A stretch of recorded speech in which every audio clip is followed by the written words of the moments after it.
Bonjour à toutes et à tous. Nous allons nous concentrer le temps de cette séquence sur la préalerte sécuritaire. Alors, si je parle de AD, de Stop Act et d'ICS2, est-ce que ces termes vous évoquent quelque chose? Je vous propose donc de balayer ces concepts afin que vous preniez connaissance des enjeux, des objectifs, mais aussi des limites du système. Pour comprendre la notion de préalerte sécuritaire, il faut revenir 20 ans en arrière, avec les attentats du World Trade Center aux États-Unis et qui ont montré que les enjeux de sûreté aérienne doivent être appréhendés de manière précise, mais aussi globale. Ces attentats ont mené les douanes à adopter les normes SAFE afin de garantir l'intégrité de la chaîne logistique. En 2010, l'incident survenu au Yémen n'a fait que renforcer ces fameuses douanes dans leur volonté de modifier les différentes composantes de cette chaîne. C'est dans ce contexte et dans cet environnement que la communauté postale a adopté lors du congrès de Doha en 2012 les dispositions nécessaires à la mise en œuvre généralisée de la préalerte sécuritaire, ou ce qu'on appelle plus communément l'Electronic Advanced Data, ou l'EAD. L'objectif de ce modèle EAD est de permettre la détection d'une bombe dans un colis avant son chargement dans un aéronef. Ce modèle, basé sur l'analyse des données, vient en complément de la sécurisation physique des colis.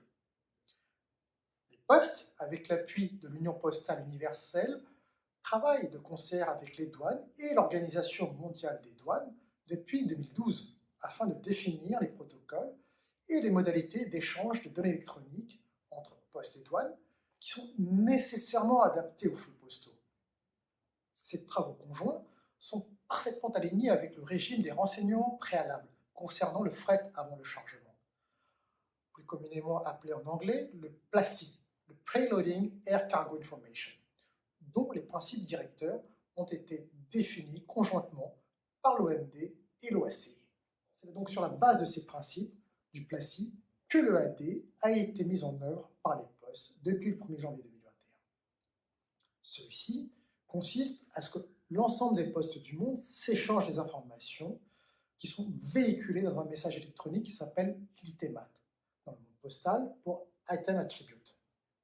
Ces informations sont communément appelées les données 7 plus 1 aux références aux 7 informations relatives à la qualification des marchandises, à leur provenance, à leur destination, et le plus 1 fait référence au numéro de l'objet. Enfin, il conviendra de noter que le modèle EAD prévoit quand même des échanges entre des postes et des transporteurs, mais cette phase ne sera mise en œuvre qu'à compter de 2023. Et dans cette perspective, les travaux se poursuivent actuellement entre l'Union postale universelle et l'Association internationale du transport aérien, IATA en anglais. Un exemple assez illustratif du modèle de préalerte sécuritaire reste les États-Unis, avec l'application du CBP dans la mise en œuvre d'un modèle de données pour renforcer les mesures de sécurité intérieure. À la suite d'une tentative terroriste en octobre 2010 et impliquant l'utilisation d'explosifs dissimulés dans des colis à destination des États-Unis et en provenance du Yémen, le CBP et la Transportation Security Administration, la TSA, ont travaillé conjointement afin de renforcer la sécurité de la chaîne d'approvisionnement du fret aérien. Ils ont mis en œuvre un pilote, le pilote ACAS, afin de cibler les expéditions à destination des États-Unis.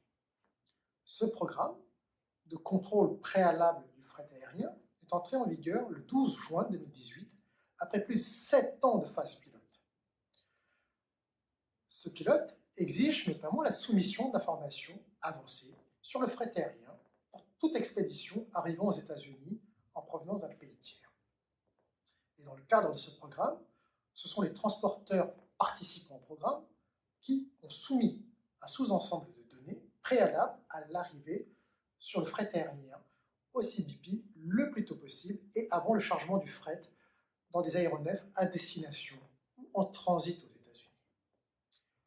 En parallèle à cette réglementation EPU et au programme ACAS, les États-Unis ont adopté une loi en 2018 afin de lutter contre l'introduction d'opioïdes sur leur territoire.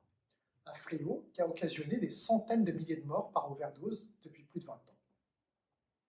Le STOP Act, pour Synthetic Trafficking and Overdose Prevention Act, impose à l'opérateur postal américain, USPS, de transmettre des données électroniques à sa douane, CBP, pour toute marchandise importée sur le territoire américain.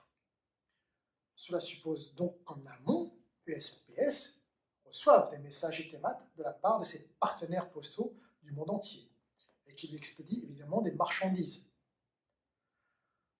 À l'évidence, la majorité de ces postes ont d'ores et déjà commencé à envoyer des messages ITEMAT à USPS et ces envois vont s'intensifier tout au long de l'année 2021. Ce qui se pose maintenant est de savoir ce qui risque de se passer si les postes d'origine ne transmettent pas les messages ITEMAT à la poste de destination dans le cadre de l'EAD. Cette non-conformité permet réglementairement à la poste de destination qui reçoit des colis sans données préalables électroniques de choisir entre plusieurs options. Première option, on choisit de prendre en compte la marchandise, puis de la distribuer. Mais à l'évidence, cette option occasionnera du retard dans le processus de traitement.